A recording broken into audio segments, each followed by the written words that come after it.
আমার আজকে প্রথম এপিসোড, এটা বেসিক ইংলিশ গ্রামার। হ্যাঁ, প্রথমে আজকে জানিয়ে রাখি যে আমার এই যে ক্লাসগুলো শুধুমাত্র ছাত্রদের জন্য নয়, অভিভাবকদের জন্যও বটে। কী কারণে একটু ভেঙে বলি। আমি, আপনি বা আপনারা সবাই জানেন যে আমরা যখন ছোট ছিলাম, তার থেকেও একটু বড়, তার থেকেও একটু বড়, অঙ্ক দারুণ করতাম, ইংরেজি দারুণ করতাম, ফিজিক্যাল সায়েন্স দারুণ করতাম, ভূগোল দারুণ করতাম, ইতিহাস দারুণ করতাম।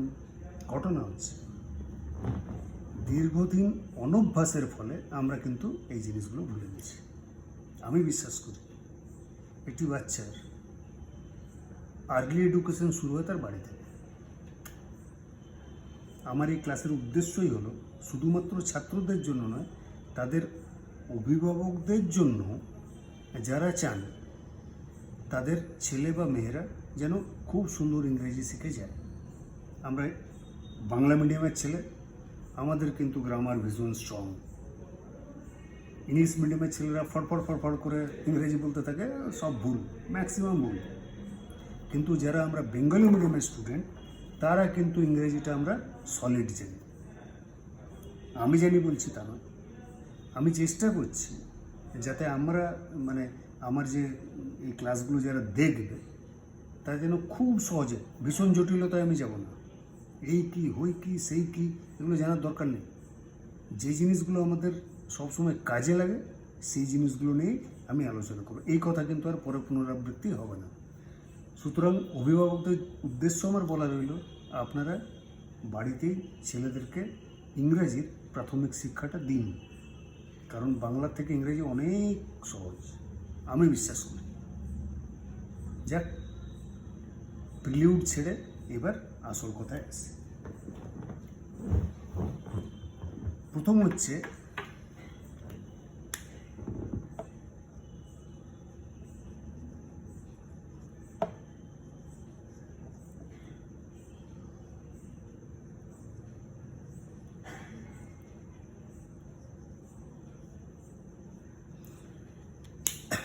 এই দুটোর ভেতরে পার্থক্য কী। বাংলা হচ্ছে, প্রথমে আমরা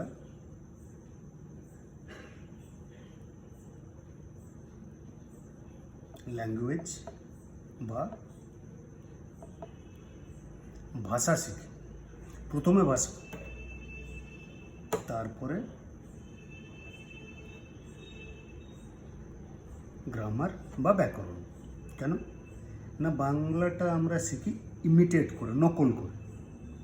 যাদেরকে বড় দেখি চোখের সামনে, তাদের ভাষা নকল করে আমরা এটা শিখে যাই। তাহলে প্রথমে ভাষা শিখি, তারপরে ব্যাকরণ শিখি।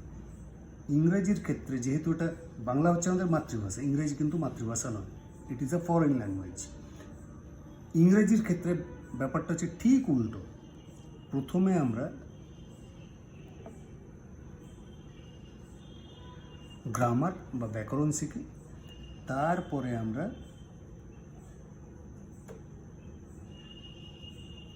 ল্যাঙ্গুয়েজ বা ভাষা শিখি। ঠিক আছে, একদম ক্লিয়ার। বাংলার ব্যাপারে আমি যাচ্ছি না। ইংরেজির ক্ষেত্রে হচ্ছে আমাদের ভাষা শিখতে গেলে প্রথমে হচ্ছে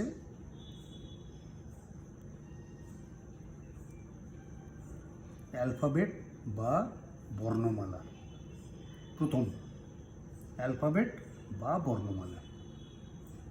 ইংরেজিতে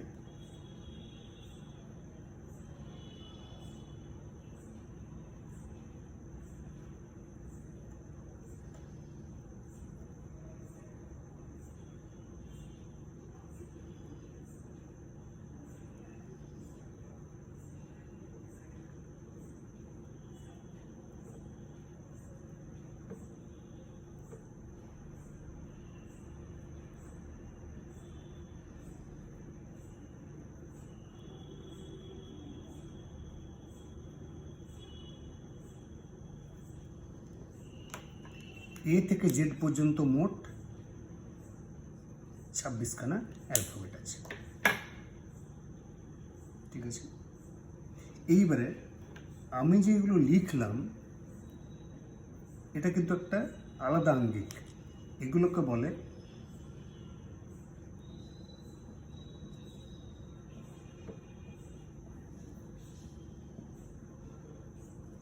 ক্যাপিটাল লেটার্স, বড় হরফ। ছোট হাতে এটাই হচ্ছে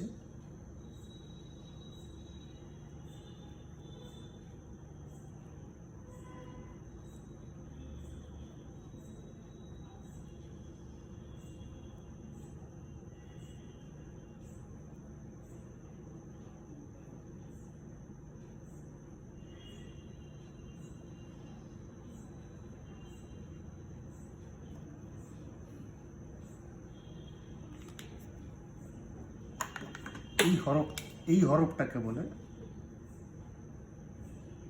স্মল। কোথায় ক্যাপিটাল ইউজ হয়, কোথায় স্মল ইউজ হয়, এটা পরবর্তী ক্ষেত্রে আসবে। ঠিক আছে, তাহলে মোট দাঁড়ালো 26খানা আমাদের অক্ষর আছে ইংরেজিতে। এবারে 26খানা অক্ষরের ভেতরে একটা ভাগ আছে। কি ভাগ? এ, ই, আই, ও, ইউ। এই 5খানা একটু আলাদা। এ, ই, আই, ও, ইউ, এরা 5খানা হচ্ছে আলাদা। কেন আলাদা সেটাও পরে আসবে, কিন্তু এই আলাদাগুলোকে কি বলে? এই 5খানাকে বলে ভাওয়েল। 26 থেকে 5খানা বাদ দিলে 21খানাকে বলে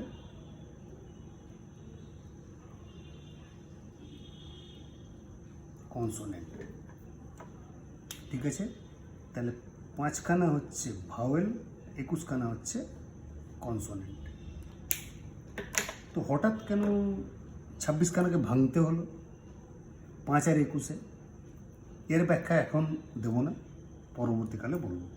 তাহলে প্রথমে এলো অ্যালফাবেট, অর্থাৎ মোট হচ্ছে 26খানা। এটা হচ্ছে অ্যালফাবেট, অক্ষর। এবার অ্যালফাবেট থেকে কি আসবে?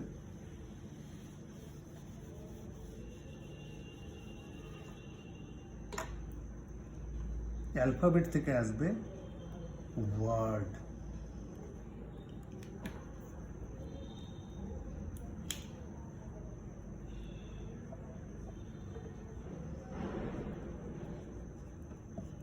শব্দ,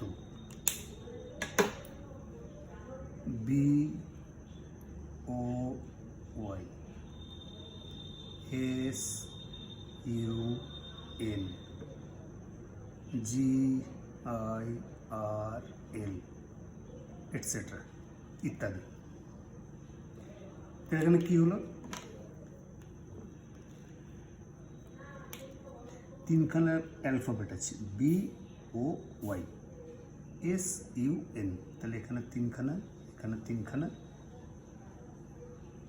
জি আই আর এল, এখানে হচ্ছে 4খানা। তাহলে এক বা একের বেশি একটা দিয়েও হয়, এ, এন, এগুলো হয় এক্সেপশনাল। তাহলে হচ্ছে একের বেশি শব্দ দিয়ে তৈরি হয় একটা, একের বেশি অক্ষর দিয়ে তৈরি হয় একটা শব্দ। ঠিক আছে, শব্দের পরে কি আসবে?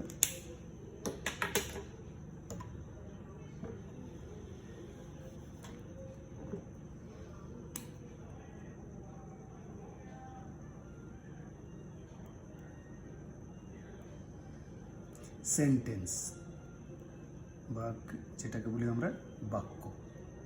বাক্য কি? বাক্য হচ্ছে কয়েকটি শব্দ নিয়ে এমন একটি জিনিস তৈরি হবে যার দ্বারা একটা অর্থ বোঝাবে। অর্থ মানে মানে বোঝাবে, অর্থ অর্থাৎ মানে বোঝাবে। উদাহরণ,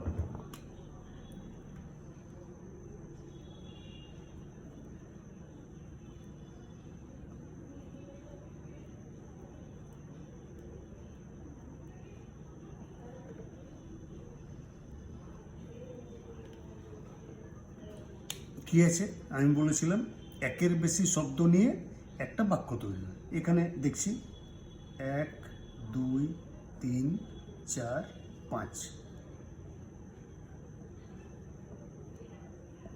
5খানা ওয়ার্ড আছে, শব্দ আছে। কিন্তু এই যে 5খানা শব্দ আছে, 5খানা শব্দ দিয়ে কিন্তু কোনো অর্থ বোঝাচ্ছে না। অর্থাৎ this is not a sentence, এটা বাক্য নয়। কি করলে বাক্য হবে? একে নিয়ে এলাম প্রথমে, Ram is a good boy. তোমরা দেখো এইবারে কিন্তু যেটা লিখলাম this is a sentence. Is a good Ram boy, এটা কিন্তু যদিও অনেকগুলি শব্দ আছে কিন্তু এটা কোনো ভাব প্রকাশ করছে না, অর্থাৎ এটা বাক্য নয়। সেটাই যখন সাজিয়ে লিখছি Ram is a good boy, এটা কিন্তু একটা অর্থ প্রকাশ করছে, রাম একটি ভালো ছেলে। This is called a sentence. তার মানে কি, যদি শব্দগুলিকে সঠিকভাবে বসানো যায় যাতে আমাদের মনের ভাব প্রকাশ হয়, তখনই তাকে আমরা বাক্য বলি। ঠিক আছে, আজকে এই পর্যন্ত। অ্যালফাবেট, ওয়ার্ড, সেন্টেন্স, তার ভেতরে একটা ভাগ করেছিলাম স্মল, ক্যাপিটাল, আরেকটা ভাগ করেছিলাম কনসোনেন্ট, ভাওয়েল। পরবর্তীকালে কেন এই ভাগগুলো করলাম সেই আলোচনায় আসবো। আশা করি বুঝতে কোনো অসুবিধা নেই। যদিও অসুবিধা হয় আমাকে জানিও। যদি একজনকেও আমি বোঝাতে পারি সেটাই কিন্তু আমার অ্যাচিভমেন্ট। সঙ্গে থেকো। ধন্যবাদ।